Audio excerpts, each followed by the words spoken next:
taping already. Let's tape. Ellie! Okay. Come on. The reels are rolling. We're rolling. Thanks, Levi. So, we waited for you. So, here's the thing. We're going to take it up to the last chapter of the Mimer here. Wrap it up, hopefully. And just again, the last thing we said when we left off in class was sort of connecting it all to the Rashbi. Connecting what to the Rashbi? We started saying that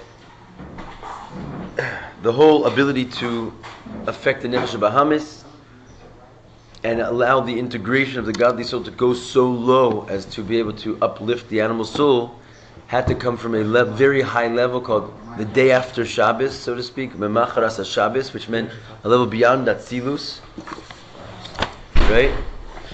And we said that that's why the Rashbi suddenly comes in at Hod Shebahod. We connect it to the Rashbi because Hod Shebahod is the lowest of all spheras. It's basically the least level of holiness that you could have and still be considered connected to Am Yisrael. We said it's like the Moda de Rabbanin, right? The Modim de Rabbanin, where it's Hodah Sheba Hodah, that if you don't have at least that, what happens to a person that doesn't bow at Modim? Their spine turns into a snake, God forbid, and they don't rise at Tchias HaMesim, which means that's like the last straw. You don't have. That's the lowest level of your soul's ability to be whole. And so why is it connected with the Rashbi? Because the Rashbi himself, he had this midah of Hod Shebahod. And how does it work? Since it's the lowest midah, we said the beginning is wedged at the end and the end is wedged at the beginning. So since the Rashbi himself was so humble of Hod Shebahod, we said the idea of Hod Shebahod was an Indian of Kabbalah soul, that you just basically, put the yoke on and you subservient to the avoda. Because he had this at such an extreme level, this gives you a access point to the highest level. The lowest level has inside of it the highest level wedged in, right? So we said that the Rashbi, he was able to have some connection point with the highest levels of the Ein Sof because he made himself into the lowest level. He humbled himself to such an unbelievable degree that the Ein Sof basically united with him. And we talked about a whole conversation about the top and the bottom are united with each other, more than the middle, right? So basically, Rashbi was able to access the top, where no one else could access, because he made himself so humble and such a servant to Hashem in such an unbelievable way. We said there were 5 people that Hemidu Torah, that they established the Torah in the world after the 24,000 died, and the Rashbi was the primary one. And this is what it means that they established Torah, that they had the yoke of Torah, as it says. So he had this Indian of Kabbalah soul, so he accessed the infinite powers. And then it sort of flipped. Because he had such a high level, he was then able to distribute that into the lowest level and sort of save the rest of the world, because now this level of the Or Ein Sof was sort of captured by the Rashbi. That's, i.e., he was the father of Pnimiyas HaTorah, right? He came with the Zohar, he came with like a new level of divinity. And because that was available, like we said in the beginning of this class a moment ago, you can't elevate the lowest parts of yourself unless you have the power of the highest parts. Just like we said that, the whole process of Sfiras Omer could not take place unless it was preceded by Yitzias Mitzrayim, the level of, Melech Malchei Amlach HaKadosh Baruch Hu, this Or Ein Sof. That's the empowerment to uplift the lowest parts. So we said there's like this inverted thing that happened. The Rashbi accessed the highest parts because he made himself, so to speak, the lowest. But then he had the ability to draw into the world the highest parts, thus bringing the ability for the rest of the world to refine even the lowest parts of the world. And we said that like the flood and like Matan Torah, the Rashbi, and particularly the Yurtzeit of the Rashbi, was sort of like a new era in human history where a new level of birur, a new level of refinement was able to take place because a new level of divinity beyond the Or Ein Sof came into the world through him. Yeah? You remember that one? That little doozy? Alright, so now we're going to wrap it up here. Page 70. I have plenty of copies. Anyone who needs a copy, we'll give you a copy. Leon, you want a copy? Yeah. Copy, then copy. coffee. He was copper. able to reach You the can- lowest parts. What does that mean?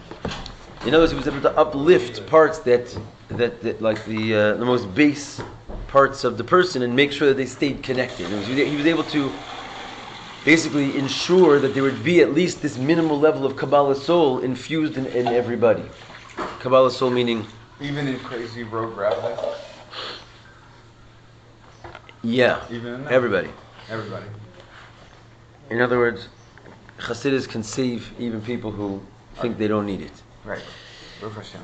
All right, but you have And I to can make force it down. so long as the right shliach approaches them. Yes. Because it could definitely backfire if you don't have the right Yes. shliach. Yes. Yes. Thank Yeah. God. Thank God I'm wearing a seatbelt. V'hine al pi hanal. I need a seatbelt. You can save all that. The thing is, when it comes to a shliach, usually a shliach is sent, right? That's the idea. That's the idea of shliach. He doesn't just go on his own. Then you become a rogue shliach. Something sent me. They call them mushrooms. Something sent me for They just sure. grow I'm up not out sure of the what it is, ground. but something sent me. Well, I think it's the clown if you're from gonna Poltergeist. try and do the Rebbe's work, you have to make sure it's he that Okay, so we'll sent you. discuss this after class. Okay, because otherwise We'll discuss this extended. it's something else entirely. You're right. Okay, we're gonna fix that. It's like a monkey in front of a man. It just looks like a man, but it's really a monkey. Okay, fair That's enough. I know you're right. it. They look like each other. I know. They both have all the same kind You're of right. parts. You'll. It's just one speaks, with Yeah, das. You're right. I agree. Hine al pi anal, muvan ketzad biyom lag ba'omer, haya shleimas abiru de meshacheni acharecha narutza. So it says, accordingly, we can understand. Wow, my voice is sore from that awesome Seder Nigunim last night, you guys. That was very powerful. Thank you. Anyway, it's understood. Ketzah biyom lag ba'omer. How on the day of lag ba'omer, haya shleimas abirur. There was the total completion of this quote. Mishacheni acharecha narutza. We all remember what this means. Draw me, and after you we will run. This was referring to first Yetzias Mitzrayim and then Iyar, right? So we're saying that this is the process of going towards Matan Torah, and really Lag BaOmer is the completion of this. Even though it's supposed to be Shavuos is the completion of this. Aviyani Amelech Hadarav is how the pasuk ends. The king will bring me to his inner chambers. That's supposed to represent Shavuos. It's a 3-part session, 3-part verse referring to the 3 months. But really, we already said Lag BaOmer sort of clinches it and completes the job. Ach yachad im zeh.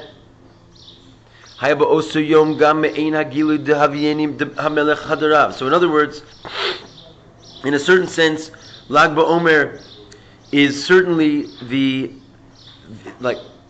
completion of the second part of the verse, which is Acharecha Narutza, we will run after you. Someone please quickly explain to me, what does it mean, we will run after you? The emphasis on we and run. Yeah? So you still lines Right. in unison with each other, running towards.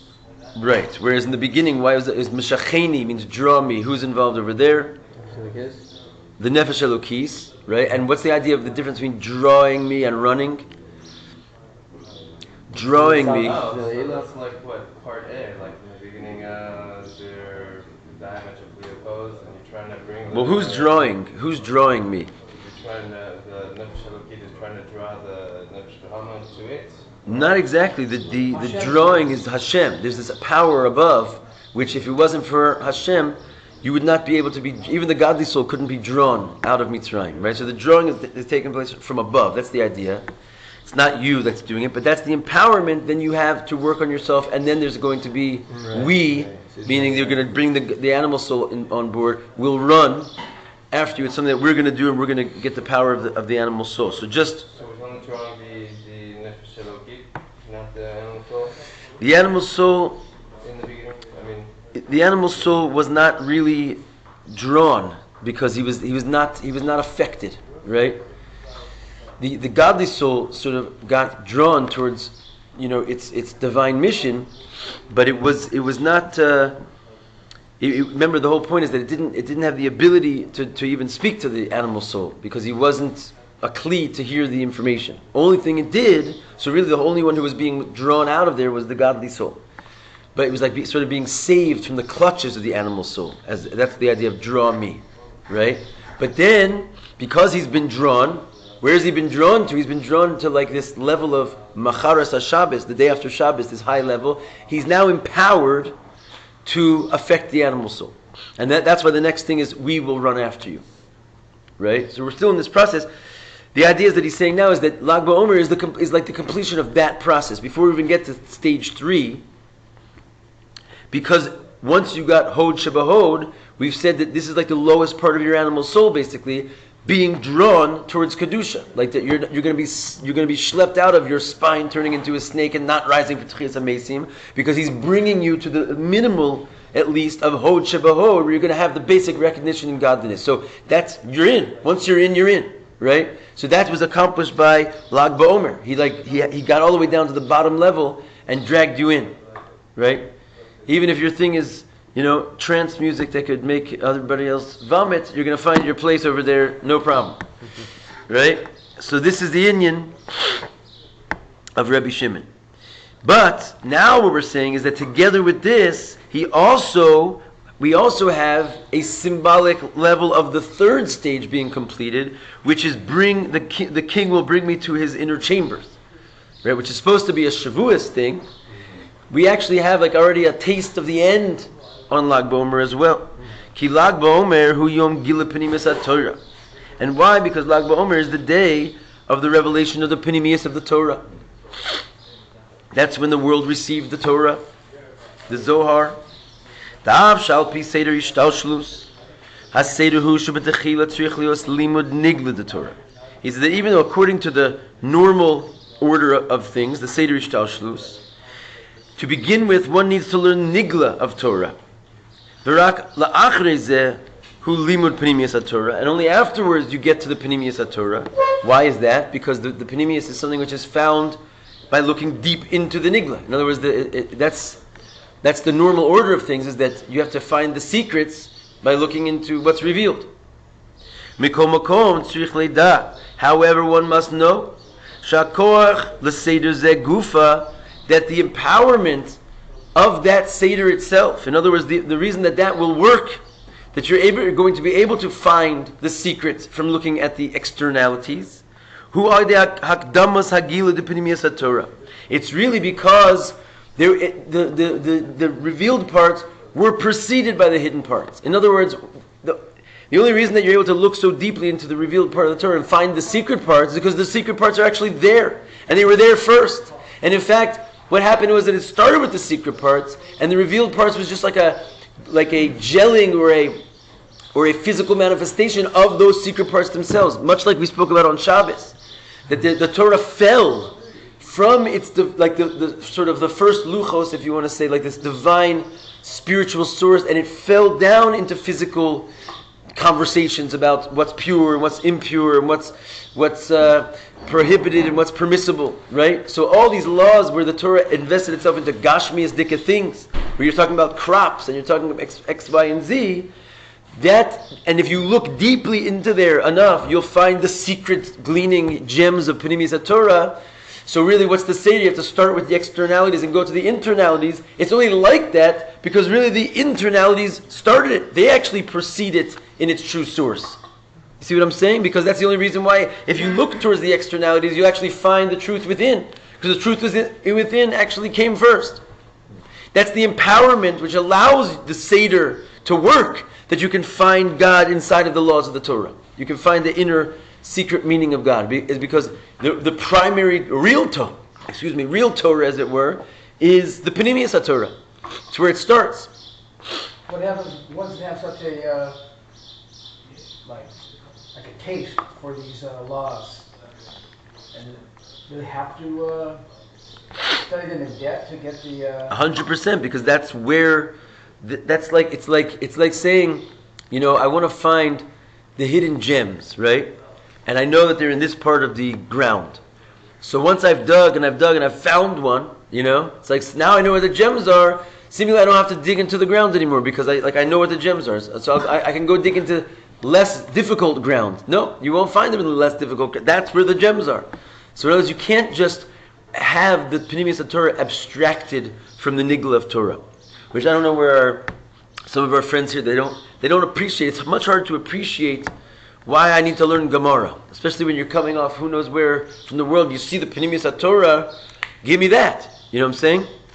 But it's okay, it's good, but you have to understand that all of it is just a inner expression of what the revealed parts of the Torah are. So really, it's not enough to just learn Pnimius HaTorah. On the contrary, right? You have to, the whole Inyan of Pnimius HaTorah is to be bucky in Nigla and see the Nigla, see the thing shining out from the Nigla. It's in the Nigla. Right. That's how we get to it. In other words, it's true that that's where it is. It's true that like masters have unearthed it for us already, right? But they unearthed it from its source, and it doesn't ever leave its source. It's not exactly like the coal and the analogy of finding gems, because basically it's always still wrapped up in its source. And even when they're speaking, the only way you really have a proper understanding of what they're saying and appreciate the subtleties of it is by realizing how it comes out of the verses. How basically it's not something other than the Nigla, right? The Nigla is it. It's like that the Rabbi Greenberg was saying yesterday about the curses, The curses are the blessings. It's not like you have to get rid of these pesky curses and then give me the blessings that are inside of them. No. You can't have the blessings unless you read those exact same words. You just read them right. So in other words, you can't get rid of the external shell. The external shell is not other than the same exact information as the internal. So you just have to see it deeper. So you can't get rid of the material. That's probably a better analogy. It's just a different understanding of the material. Right. Material. Which again, if you that's by the way, that's the whole beauty of the Rashbi as well. There were those even in the Rashbi's day that learned Kabbalah sort of as a separate entity from the Nigla. In general, you should know that this was like sort of happening. They had the Torah Shabbal Peh and they had the Torah Shabbat, but they were not properly united together. And part of the work of the Rabbi Akiva and his students, this was like sort of his whole thing. It says that the whole Gemara is aliba de Rabbi Akiva, which means it's all according to Rabbi Akiva. No matter who learns what, everything is according to Rabbi Akiva that we have in this whole world of Torah. He's the master of everybody's rabbi. Why? Because it was like his mission to link up the written Torah with the oral Torah. That they had all this they had all the information, and they had the written Torah like in a box, but they didn't yet have the faculties yet. They hadn't unearthed the connection points to show that every single law that we had in the oral Torah had a source in the written Torah.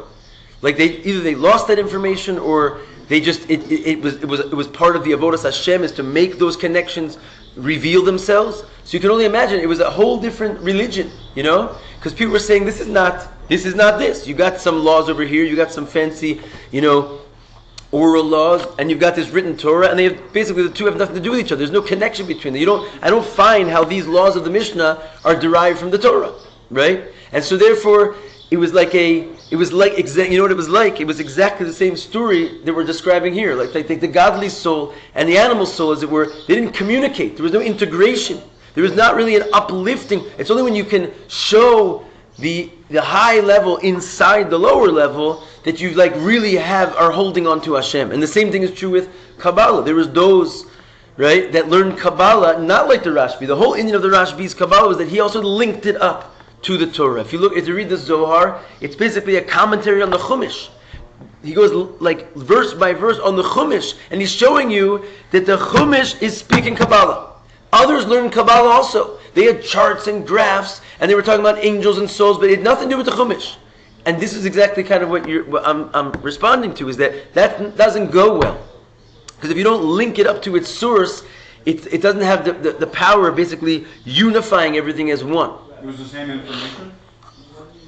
It was similar. Yeah, it was like the derivative. It was derived from the Torah. It was the same information, more or less. Except the difference is that the information was coming in an abstraction, as opposed to seeing it through the actual verses of the Torah. Like seeing the Torah verse and then seeing the Kabbalah on it and seeing it like that way? Mm-hmm. Comparing the two? Like that's Rabbi Shimon's way. He was actually able to show you that Moshe Rabbeinu was speaking on many levels simultaneously. As he was busy telling you the story of creation, Adam and Eve, he was telling you basically all the story of the higher world in those same words, and he shows it With to the you. rivers and the things like that. Yeah. Right? So you see what I'm saying anyway? Okay. Yeah, same idea. Wow. So, okay, going on. So anyway, that was just a question. Getting back to the topic here, is that even though seemingly Panemius HaTorah, why do we receive it right before we receive the Torah on Shavuos? Why was Lag BaOmer come before Shavuos? We're getting the Panemius HaTorah before the revealed Torah. So we're saying even though the order should be the other way around, as we just said, not really. Because the actual thing that precedes everything is the spiritual Panemius of the Torah, and then it has to descend into its finite physical form, which is called Nigla. Only then it enables the proper order that from the Nigla you can find the Nister. Does Rabbi Shimon go over the entire Torah? Yeah, pretty much. Like at line for line, more or less? More or less, not exactly line for Do we line. have but like a... it's called the Zohar. Do we have a simplified version for me? Like pop-ups and stuff.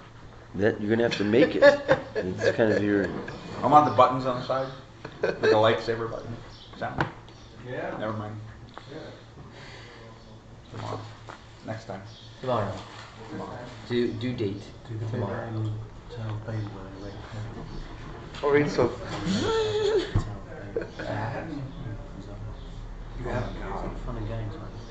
You have this simplified version. It's that black box up here.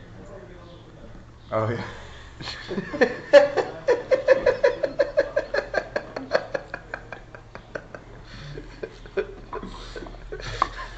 Good point. I have a scar on my face like this, like Anakin Skywalker. That was awesome. Oh my gosh. You're right. All right, so I'll do those. Ready? Sure. Okay. Actually, it came out. There was when you weren't here, we had a little meeting. We have a second class. You're gonna give it, and it'll just it's everyone's excited about it. We'll just Trip everyone out? yeah, whatever you want, man. It's your show. Okay. Anyway, so this is the thing. It says that it has to come through a preface of the Gilia Panemius HaTorah. Shezen nosin koach. This is what empowers. Shelimud hanigla yekadaboy. Right? This is what enables that your learning of nigla should be healthy and not lead you astray, basically. Right? Is that knowing, in other words, if you don't read the Chumash, or the nigla rather, with the realization that what it really is a manifestation of divinity, right? Because that could happen. If you just take the nigla, as we've discussed, they learn Gemara in Korea. You know what I'm saying? It's an intellectual book, and it's got laws, and it's like also the mind of regular human beings can recognize there's wisdom there, right? But they don't see it as any different, so to speak. Maybe it's a little bit more sophisticated or whatever they're going to look at as other wisdoms or earthly wisdoms. But that's a big mistake, right? This is not the same. So if you don't realize that that it's all basically a manifestation of godliness, that the Panemius comes first, then your learning of the nigla will not be healthy. You'll basically it will lead you astray. You approach the Torah not having the proper appreciation for what it really is. If you don't understand and have a preface to some degree that the secrets come first. That's why basically in today's day and age what comes down to is if you don't learn Hasidus together with your Nigla, who knows what's going to happen to your Yiddishkeit basically. It's not a healthy approach to being Jewish, to not have a healthy dose of recognizing every day, reminding yourself the Torah is from God. You're supposed to, some time you're supposed to remind yourself.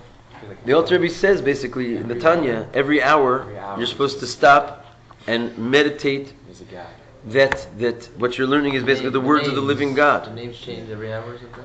That's why you do it every hour, because every hour there's a different divine name that enlivens reality. So you want to when the reality shifts, you have to sort of go along with it. But the main meditation is that you're doing this to connect your divine soul. You have to have like a spiritual meditation every hour. You can't just go learning Nigla for hours and hours without reconnecting yourself to its true source.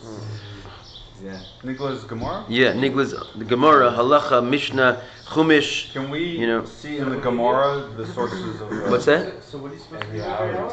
Stop and basically connect yourself to the words that you're learning. It's not just some intellectual stuff. It's like words of the living God. This whole meditation, that it's manifested divinity into these letters, and it's all elokus. So how do you do it? Like, Just like that. Just stop and connect yourself. It's not, you don't have to do jumping jacks or anything. You just have to have the proper thoughts. Recognize that this is the Torah of God. It's not just information. like we lose ourselves? The problem is when you get caught up in the Gemara, anyone who's learned Gemara properly, you can't do anything but get caught up in the intellectual rigor of it, right? And the intellectual rigor is not. It can distract you, frankly, from the godliness of it. When you're learning Hasidus, it's almost impossible to get distracted from the fact that it's godly because it's talking about God. And it's talking about how the Torah is God. It's talking about the Or Ein Sof. So you're not going to forget that the top, about God when you're, all this comes down to a sort of a simple phrase. It says when we say the brachas on the Torah, we say Baruch Atah Hashem Nosein HaTorah, right? Who gives the Torah? And the commentaries ask, it should say seemingly Nasan HaTorah. He gave the Torah, right? Why do we say he's giving the Torah?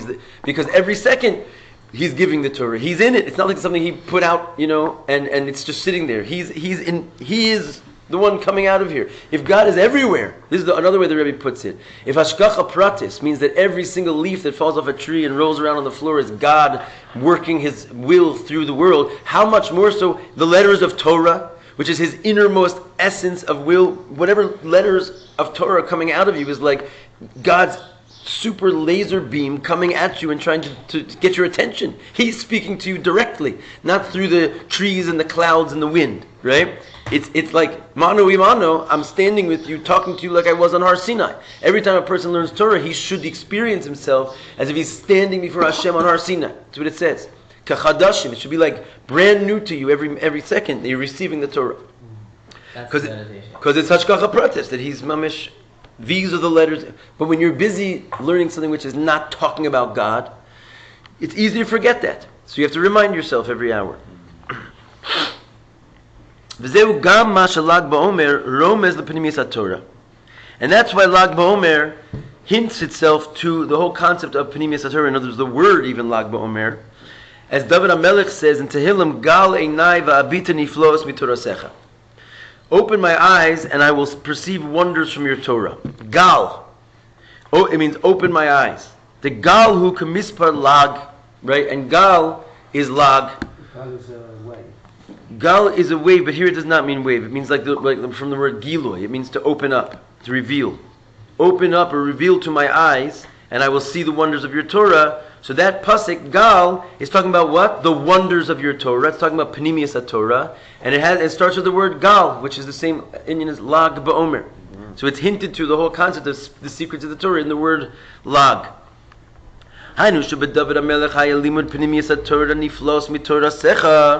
Which means that David HaMelech, right? He was learning Torah with this proper meditation. Obviously, that's what made him David HaMelech. Is that he always was aligned with the proper truth. He never got the halacha wrong. It says Havaya imo. God was with him.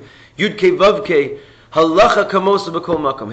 He was always aligned properly with the proper halacha. And this is what we're saying, is that when you learn the Torah with the recognition that it's God's Torah, you'll never let your intellect lead you astray. Sometimes your intellect, even in Torah, you can have a situation where a Rav will paskin incorrectly because he's not properly aligned with the truth.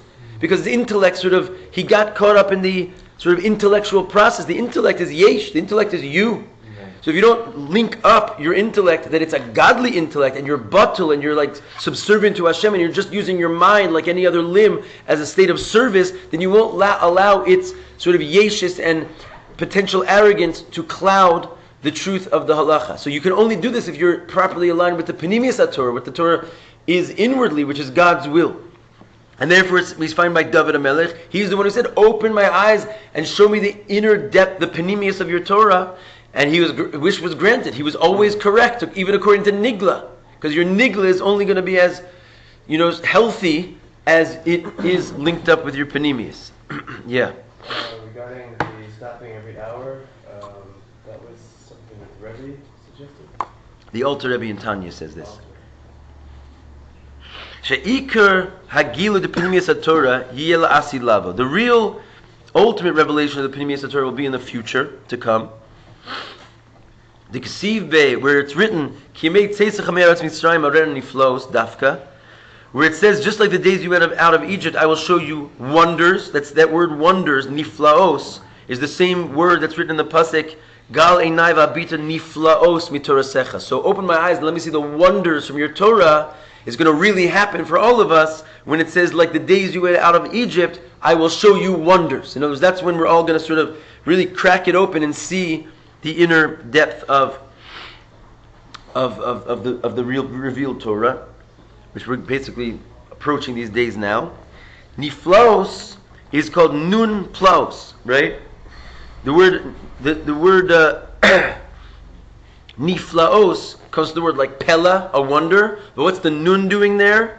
Niflaos. Shezemura al shar hanun sheizgal la'asid. It refers to the nun, the level of 50th gate that will open up and be revealed to us in the future to come. So it's the 50th gate level of plaos, of wonder. And this already began on Lag BaOmer, the original Lag BaOmer. Rabbi Shimon passed away. In other words, he already started giving us a taste of this 50th gate. He opened up the Pnimius before him. We didn't have it, it was a secret. It wasn't ever written down. It wasn't ever shown through the letters of the Torah. We didn't know, even if we had some mystical information, we didn't see it through your Torah. We didn't connect it to the Nigla, right? So he was the first person to do this. He basically opened up what will be the ultimate future to come. Sha'az gila Rashbi razin tamirin shelo yizgalu ad dara de Mashiach. Then Rashbi revealed hidden secrets that will not be revealed until the generation of Mashiach. Which is one of the reasons why Hasidus, is basically saying that it was revealed now and it's coming as a proof that we're in the end of time. Because the whole concept of Rashbi is that he revealed secrets that will not really be understood or laid out to the world until the generation of Mashiach. Hasidus is those secrets being laid out to the world. Right? Because when it comes to the Rashbi's Torah even, it says that when this Torah will be understood in an ofen of what's called misparnasin, which means it'll be nourishing people, that will be in the final generation. And the idea of nourishing, as we talked about yesterday in yesterday's class, is that you have to be able to internalize it. So the Zohar, the truth is, nowadays if you go and read the Zohar with a proper Hasidic foundation, you more or less can understand it, right? There's all kinds of explanations, that are explaining to you the very sort of closed text and like the poetic, secretive text. It's all unlocked now, But in its day, it was all sitting there, but it was like kind of locked away. No one could really glean the information now. So with Hasidus, the Baal Shem Tov, and all the way down to the Rebbe, they made the information in the Zohar be in a way of nourishing. You can actually understand it and feed you.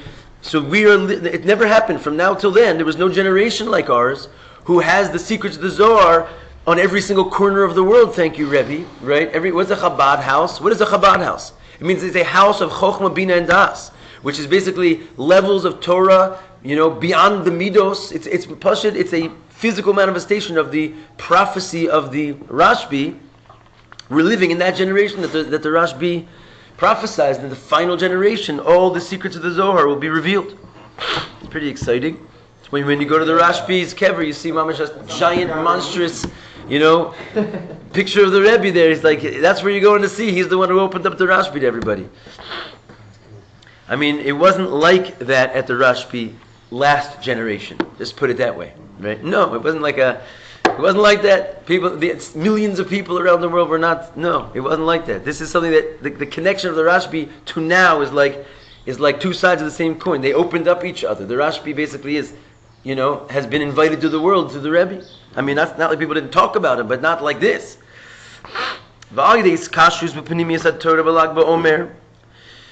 And through connecting yourself to the Pnimius HaTorah on Lag BaOmer, this is the proper preparation for, so to speak, Shavuos. The king will bring me into his proper chambers. You understand what he's saying now is that you won't have a good Shavuos unless you have a healthy Lag BaOmer, because unless your Pnimius HaTorah is properly in check, your approach to the Nigla, which is on Shavuos, is going to be out of whack. So that's why Lag BaOmer must come before Shavuos, in order to make sure that Shavuos is a healthy Shavuos. When's Shavuos? Soon. Yeah, it's in a couple weeks. I have to ask. Dezei yair gam b'limun nigla, so that it will shine into your nigla, that you won't just have nigla, you'll have a lichtik, lit up nigla.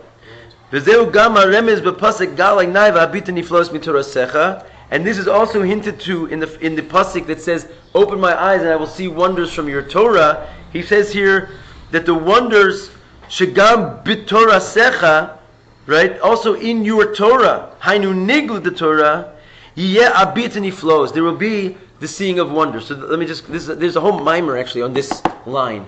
But the idea is, if you look closely, it says, "Open my eyes and I will see wonders from your Torah." It doesn't just mean that I will see the wonders of the Torah in an abstracted form like we were talking about a second ago, but I will see the wonders of the Torah in your Torah, from your Torah. That's what, if you read the words, "Abita niflos mi Torah secha," I will see the wonders from your Torah, that I will look at the nigla and I will be able to see the wonders from the nigla. That's exactly what the line means. So therefore, this whole idea is hinted to, that in order to have a proper Shavuos, you have to first have a proper Lag BaOmer.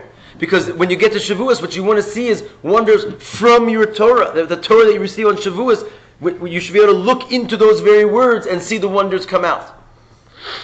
The Rashbi Pasach as a tzino, right? The Rashbi was one who opened up the channel, and specifically for our generation. Because the Rebbe is just saying it out right here. This is, I remember, 1951. There he's like prophesizing basically what's going to be with his leadership. He says, because the Rashbi said that there will not be a generation like his until the generation of Mashiach. And that's what we're going to see, is the Rashbi's Torah is going to go all over the world. Who's he talking to? He's talking to a room of 10 people right here. Seriously. Who is the Rebbe giving my marim to? Telling them that we're going to see a generation like the Rashbis, that the Torah of the Rashbi is going to be on every corner of the world. He was talking to a handful of people. He couldn't even, someone, there's the Rosh Yeshiva of Oli Torah, he Fabreng the other year, and he said that in these years he was there, they couldn't make a minyan Friday night in 770. You have to understand, and the Rebbe is sitting there telling these handful of Hasidim that there's, from the Rashbi's generation until ours, it was this connection, because the Rashbi promised there will be a generation like this. That Hasidus and Kabbalah is going to be spread to every corner of the world. Who was he joking? Who do you think he was talking? It wasn't happening. 1951, it was not the reality. The reality was the Holocaust, and the reality was there was hardly any Yiddishkeit B'chlal anywhere in the world. Anyone who did learn Hasidus, they were murdered. You know what I'm saying? How many Hasidim were left B'chlal? And it's going to be like the fulfillment of the prophecy of the Rashbi. It's going to be on every corner of the world. I'm telling you, they had a little vision, this guy. It seems like the Rebbe's work started when he left his physical body. Like, that's when he started getting big, right? No, he was plenty big before that, but you're right. There was a certain explosion of the Rebbe's work, definitely at Gimel Tammuz and on. Yeah.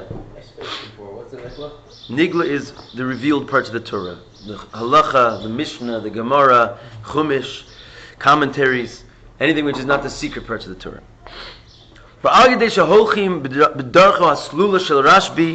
going into the well-paved path of the Rashbi, miskashkim the Pnimiyas Torah, and connecting properly to the Pnimiyas Torah, bofen shezeh yif'ol al kol hashana kula, in a way that this will affect you for the whole year long. We only get one, giving of the Torah every year. And also we only get one Lag BaOmer every year. And it's supposed to be enough to grant us the proper connection of Pnimiyas Torah for the whole year until next Lag BaOmer. So he says, it's not a one-day event. It's an event which affects the entire year. And of course, it doesn't just affect your connection to the secrets of the Torah, it affects your connection to the nigla, because as strong and healthy as your nister is, your Pnimiyas Torah is going to be as strong as your limud ha-nigla is. Unlike what some think, we had a bacher here, he left because we learned too much Chassidus over here. He's going to learn nigla all day long. To understand, it's great. We also want to learn nigla all day long. If you don't have a proper, healthy, Chassidic framework for your nigla, oy voy voy, what's going to become of a person? It's not the way to go. It's dangerous. Do you have to learn all the connections, like clearly, like this part of the Gemara is talking about? All the time, the Chassidus, you have a Chassidic mimer, it's always through Psukim. Every Chassidic mimer begins with Psukim. And throughout, it's bringing Psukim, it's bringing Gemaras. And yes, that's what I'm saying. Yeah, the more nigla you learn, You know what it says. Actually, one of the great things that it says by the wedding of the Rebbe, right? The Frierdiker Rebbe spoke like glowing words about him. There was a whole story that his father, wanted to hear. Like, Asi Spiegel told it at the Bima the other week. But anyway, he started to describe him in like unbelievable glowing terms. And one of the things that he says is that he's Baki in all of Torah Or and Likutei Torah. He's an expert in everything that the Alter Rebbe said in these books and their sources. Because if you read in Likutei Torah and Torah Or, it's filled with quotes and references from Gemara, Mishnah, Halacha, Tanakh, and the Chiddush is that he wasn't just Baki in the Hasidus, he was Baki in all their sources. So Baki means expert. If you look at a Sefer Likutei Torah right now, and you flip to the back, you will find the most unbelievable thing. That there's a section there that the Rebbe was responsible for. The Rebbe added a huge section, a number of dozens and dozens and dozens of pages inside of the back of every Likutei Torah that's printed, and it's his referencing of every single Chazal, statement of the Chazal, every pasuk that's mentioned. In other words, he went through and gave references and also, counter-referenced it with other places in the Chassidus when this pasuk is brought. Like, it's a job that, honestly, if a person did only that in their lifetime, you would think of them the greatest genius in the world. It's an unbelievable math. And for him, it's just a few notes that he put in the back of Likutei Torah. But anyone who learns it, if you try and read a mimer from Likutei Torah, guess what? You're not Baki in the sources. So you're going to be reading half the things you read. You don't know where it's coming from, what it's talking about, where its source is. So you have to flip to the back. No problem. There's a handy guide right there. That handy guide was made by the Rebbe. Where you can go and look up every single reference that's ever made in the entire Likutei Torah. It's an unbelievable work of genius. And this is what he's saying. He said, you have to be Baki in the Nigla. What good are you if you don't know what it's talking about? You know what I mean? Can we call it Bucky Barnes? It's Captain America's best friend.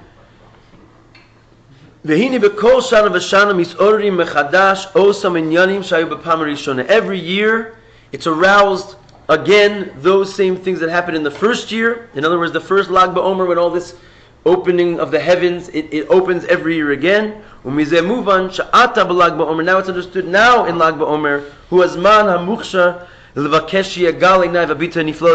it's still a proper time to request that your eyes should be open and see the wonders from your Torah, that you should be able to mamash perceive the inner depths of the Torah.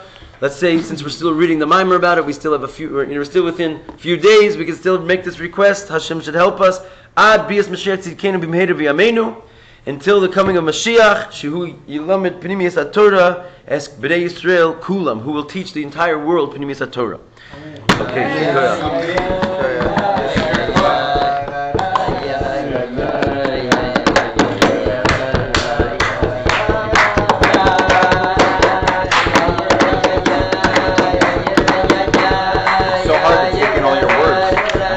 Back there, especially when you're giving out your own.